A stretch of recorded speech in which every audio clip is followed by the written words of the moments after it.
नमस्कार, अरुणाचल समाचार में आपका स्वागत है। मैं हूं नवमाशा। आइए बुलेटिन में सबसे पहले देखते हैं मुख्य समाचार।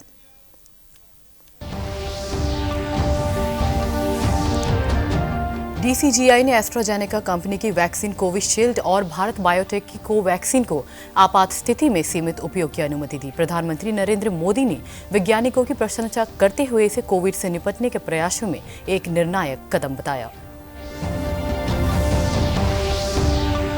कोरोना महामारी के कारण राज्य में करीब 9 महीने से बंद स्कूलों में कल 4 जनवरी से कक्षा 8, 9 और 11 की कक्षाएं हो जाएंगी शुरू। शिक्षा मंत्री तबा तेदिर ने कहा, प्रदेश के विद्यालयों में हाई स्कूल और इंटरमीडिएट का पाठ्यक्रम समय से कर लिया जाएगा पूरा।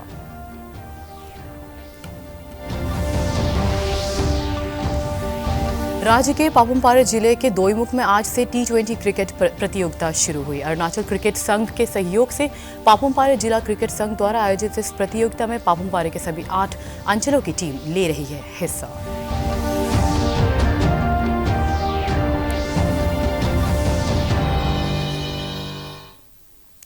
भारत के drug controller general of India ने एस्ट्राजेनेका कंपनी की वैक्सीन कोविशील्ड और भारत बायोटेक की कोवैक्सीन को आपात स्थिति में सीमित उपयोग की अनुमति दे दी है। केंद्रीय ड्रग कंट्रोलर मानक नियंत्रण संगठन की विशेषज्ञ समिति द्वारा इन टीकों के आपात उपयोग की सिफारिश के बाद डीसीजीआई ने यह निर्णय लिया। 1 जनवरी को आपात स्थिति में कोविशील्ड और सीमित इस्तेमाल के लिए कोवैक्सीन की सिफारिश की गई थी। आज सुबह एक संवाददाता सम्मेलन में भारत के drug controller general of India VG Somani ने इस संबंध में घोषणा की। उन्होंने कहा कि दोनों ही कंपनियों ने अपनी परीक्षणों का विवरण प्रस्तुत कर दिया है और दोनों ही कंपनियों को कोविड-19 के वैक्सीन के सीमित उपयोग की अनुमति दी गई है। प्रधानमंत्री नरेंद्र मोदी ने कहा है कि भारतीय सीरम संस्थान और भारत बायोटेक की वैक्सीन को मंजूरी मिलने से देश को तेजी से कोरोना मुक्त बनाने में मदद मिलेगी। इन दोनों कंपनियों की वैक्सीन को भारतीय औषधि महानियंत्रक ने मंजूरी दे दी है। श्री मोदी ने ट्वीट कर देशवासियों और वैज्ञानिकों को बधाई देते हुए कहा कि यह कोरोना के विरुद्ध संघर्ष में एक निर्णायक मोड़ है। Is being granted to Messrs. Cadila Healthcare for conduct of phase 3 clinical trial in India. Messrs. Serum and Messrs. Bharat Biotech vaccines have to be administered in 2 doses. All the 3 vaccines have to be stored at 2 to 8 degrees centigrade.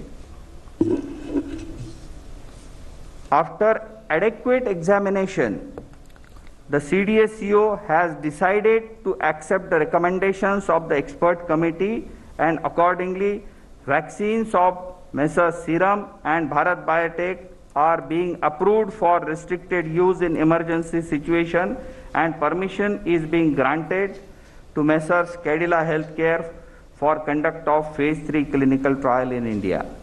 Phase 1 and phase 2 clinical trials were conducted in approximately 800 subjects, and results have demonstrated that the vaccine is safe and provides a robust immune response. The phase 3 efficacy trial was initiated in India in 25,800 volunteers, and till date approximately 22,500 participants have been vaccinated across the country, and the vaccine has been found to be safe as per the data available till date. Arunachal Pradesh में शनिवार को Covid संक्रमण के 8 नए मामले सामने आए हैं और 10 रोगी स्वस्थ हुए। राज्य में कोविड रिकवरी दर बढ़कर 99% से अधिक हो गई है और कोविड के सक्रिय मामलों की संख्या 95 रह गई है। राज्य स्वास्थ्य सेवा निदेशालय के अनुसार पिछले 24 घंटे में दर्ज किए गए कोरोना के नए मामलों में ईटानगर राजधानी क्षेत्र, लेपारादा और वेस्ट कामेंग जिले से 2-2, ईस्ट सियांग और लोंगडिंग जिले से 1-1 मामले शामिल हैं। इधर कोविड-19 टीकाकरण अभियान से पूर्व की तैयारियों के तहत कल ईटानगर राजधानी क्षेत्र के ईटा फोर्ट सामुदायिक स्वास्थ्य केंद्र और प्राथमिक स्वास्थ्य केंद्र राकब में कोविड ड्राई रन आयोजित किया गया। देश में कोरोना से स्वस्थ होने की दर बढ़कर 96.16% हो गई है। कल 20,963 रोगी कोरोना से मुक्त हुए। इसके साथ ही कोरोना से मुक्त होने वाले लोगों की संख्या बढ़कर 99,27,310 हो गई है। फिलहाल 2,47,220 कोरोना मरीजों का इलाज चल रहा है। पिछले 24 घंटों में कोरोना के 18,127 मरीजों का पता चला और कोरोना से 217 लोगों की मौत हुई है। देश में अब तक 1,49,435 रोगियों की कोरोना से मौत हुई है। कोरोना महामारी के कारण करीब 9 महीने से बंद स्कूलों में कल 4 जनवरी से कक्षा 8, 9 और 11 की पढ़ाई शुरू हो जाएंगी। राज्य के शिक्षा मंत्री ताबा तेदिर ने बताया कि सीबीएसई की बोर्ड परीक्षाओं को ध्यान में रखकर कक्षा 10 और 12 की पढ़ाई कोविड दिशा निर्देशों के अनुसार गत 16 नवंबर से चल रही है और सरकार ने विभिन्न पहलुओं पर विचार विमर्श के बाद कक्षा 8, 9 और 11 की पढ़ाई शुरू करने का निर्णय लिया है।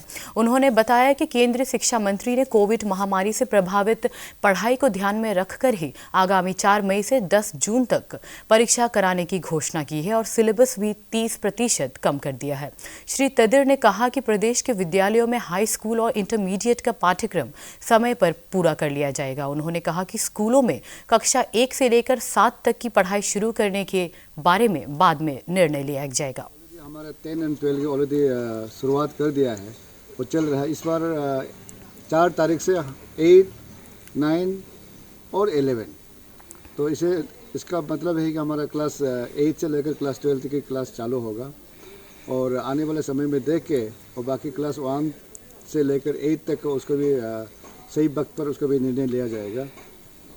और आप सबको मालूम है कि हमारी सीबीएसई बोर्ड एग्ज़ाम का भी यूनियन मिनिस्टर एजुकेशन ने डिक्लेयर कर दिया कि 4 मई से लेकर 10 जून तक बोर्ड एग्ज़ाम होगा सीबीएसई क्लास 10 और 12 के।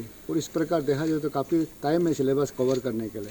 और यही नहीं, हमारे जो 10 और 12 की बोर्ड की जो सिलेबस है उसको भी 30% सिलेबस कम्प्लीट कर दिया है। Chief of defence staff general Bipin Rawat ने कल अरुणाचल प्रदेश में सीमावर्ती हवाई सैन्य केंद्रों का दौरा किया। बिपिन रावत ने सेना, भारत तिब्बत सीमा पुलिस और वहां तैनात विशेष सीमांत बल के सिपाहियों से बातचीत की। उन्होंने अरुणाचल प्रदेश में दिबांग घाटी और लोहित सेक्टर में सीमावर्ती चौकी का भी दौरा किया। जनरल रावत ने चीफ ऑफ डिफेंस स्टाफ के रूप में 1 वर्ष पूरा कर लिया है। प्रभावपूर्ण निगरानी बनाए रखने और परिचालन तत्परता बढ़ाने के लिए अपनाए गए अभिनव उपायों के लिए सैनिकों की प्रशंसा करते हुए उन्होंने कहा कि ऐसी चुनौतीपूर्ण परिस्थितियों में केवल भारतीय सैनिक ही सतर्क रह सकते हैं और वे सीमाओं की सुरक्षा के लिए कर्तव्य की पुकार से परे जाने के लिए तैयार हैं। जनरल रावत ने कहा कि भारतीय सशस्त्र बलों को कर्तव्य के लिए उनके पक्के इरादों से कोई डिगा नहीं सकता। पापुम-पारे जिले के दोईमुख में आज से T20 क्रिकेट प्रतियोगिता शुरू हुई। अरुणाचल क्रिकेट संघ के सहयोग से पापुम-पारे जिला क्रिकेट संघ द्वारा आयोजित इस प्रतियोगिता में पापुम-पारे के सभी 8 अंचलों की टीमें हिस्सा ले रही हैं। प्रतियोगिता के उद्घाटन मैच में दोईमुख क्रिकेट संघ की टीम ने सांगदुपोता क्रिकेट संघ को पराजित कर दिया। इस क्रिकेट प्रतियोगिता का उद्देश्य अंचल स्तर पर प्रतिभावान युवा खिलाड़ियों की पहचान कर उन्हें राज्य और जिला स्तर की प्रतियोगिताओं में खेल का अवसर प्रदान करना है। जब भी खेलता है एक फ्यूचर के लिए सोच के खेलना है, टाइम पास के लिए नहीं खेलना है कि हम खेल के यहाँ से खेल के डिस्ट्रिक्ट लेवल से खेल के स्टेट लेवल पर नेशनल लेवल खेलने तक जाने के लिए ये खेलना है। और एकदम विद डिसिप्लिन के साथ जो भी खेलता है एकदम डिसिप्लिन होना चाहिए। हमारा बच्चों में कोई कमी नहीं है और हम देश के लिए खेल सकते हैं, स्टेट के लिए खेल सकते हैं और नेशनल रिकॉर्ड बनाने का लायक प्लेयर हमारा पास है। और भी मैं टैलेंट स्काउटिंग का दौरा से इस प्रकार का खेल से और मैं आइडेंटिफाई करके भेजना चाहता हूँ स्टेट लेवल और नेशनल लेवल में। ईस्ट सियांग जिले में गैर सरकारी संगठन ग्रीन स्क्वाड टीम द्वारा स्वच्छता अभियान के तहत एक फोन कॉल पर लोगों के घर से कूड़ा एकत्र कर उसे रिसाइकल किया जाएगा। कल 4 जनवरी से लेकर राज्य स्थापना दिवस 20 फरवरी तक चलने वाले इस अभियान के तहत विशेष रूप से नदियों और नालों को स्वच्छ रखने के लिए सभी प्रकार के कचरे को लोगों से एकत्र कर उसे रिसाइकल किया जाएगा। संगठन ने पाने कोरोंग रेजुवनेशन मिशन के तहत चलाए जा रहे स्वच्छता अभियान में लोगों से सहयोग की अपील की है। उप मुख्यमंत्री चौना मैन ने नागरिक संगठनों से वन्य जीवों, नदियों और इसमें रहने वाले जीवों के संरक्षण में सक्रिय योगदान का आह्वान किया है। उप मुख्यमंत्री ने जैविक संतुलन के लिए प्रकृति की रक्षा विषय पर कल नामसाई जिले के चौखाम में जिला प्रशासन, विभागीय प्रमुखों, नागरिक संगठनों, गैर सरकारी संगठनों, युवा और छात्र संगठनों के साथ बैठक के दौरान अंधाधुंध वनों की कटाई और अन्य प्राकृतिक संसाधनों के दुरुपयोग पर चिंता व्यक्त की। उन्होंने लोगों से जैविक संतुलन बनाए रखने के लिए गैर कानूनी तरीके से शिकार और मछली पकड़ने से बचने और नदियों में स्वच्छता बनाए रखने की अपील की। उप मुख्यमंत्री ने कहा कि क्षेत्र में उपलब्ध प्राकृतिक संपदाएं देश विदेश के पर्यटकों को आकर्षित करती है और इसे ध्यान में रखते हुए प्रत्येक व्यक्ति को प्रकृति के संरक्षण में योगदान करना होगा। अपर सियांग जिले के गेलिंग से शुरू ब्रह्मपुत्र आमंत्रण अभियान दल लगातार आगे बढ़ रहा है। असम में ब्रह्मपुत्र नदी में राफ्टिंग दल के सदस्य अभियान के दौरान स्थानीय लोगों को विकास में नदियों के महत्व और साहसिक पर्यटन की संभावनाओं पर भी जानकारी दे रहे हैं। गत 23 दिसंबर को अरुणाचल के गेलिंग से निकले रिवर राफ्टिंग दल के सदस्यों में एक महिला राफ्टर सुहासिनी शेखावत भी शामिल है। अभियान का आयोजन लिविंग विथ रिवर की थीम पर किया जा रहा है और इसका समापन आगामी 30 जनवरी को असम के धुबरी जिले में होगा।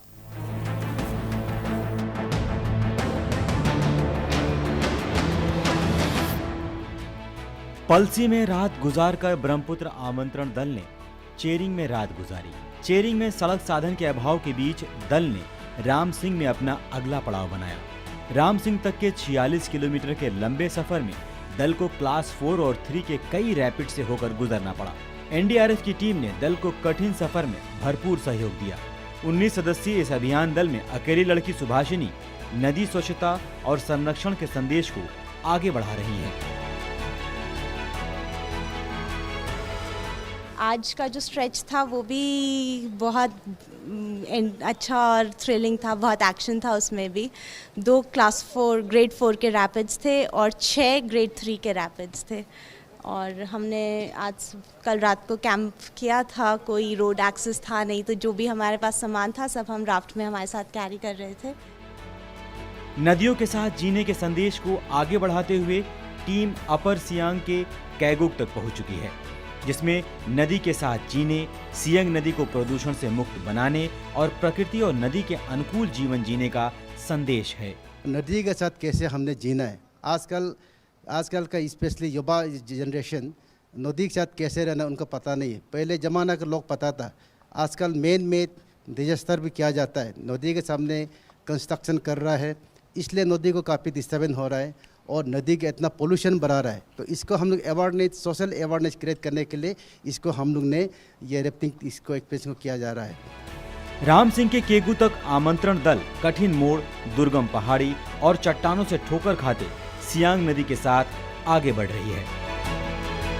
हम लोग कल परसों पलसी से निकले थे और कल हमारा जो होल्ड था वो चेरिंग बीच पे था और इस बीच में हमारे 7-8 रैपिड पड़े हैं जो कि क्लास 3, 4 प्लस के रैपिड्स थे। सियांग नदी को राफ्टिंग के जरिए पार करना बेहद चुनौतीपूर्ण है, लेकिन राफ्टिंग दल इस चुनौती से लड़ते हुए आगे बढ़ रहा है। अरुणाचल समाचार के आज के अंक में इतना ही। जाने से पहले आप सभी से अनुरोध है कि कोविड-19 के दिशा निर्देशों का पालन करें। हमेशा मास्क लगाएं, बार-बार हाथ धोएं और सोशल डिस्टेंसिंग के नियमों को मानें। हम कल फिर हाजिर होंगे अरुणाचल और देश दुनिया की खबरों के साथ। चलते चलते आपको बता दें, आप अरुणाचल समाचार हमारे YouTube channel DD news Arunachal पर भी देख सकते हैं। देखते रहिए अरुण प्रभा। नमस्कार।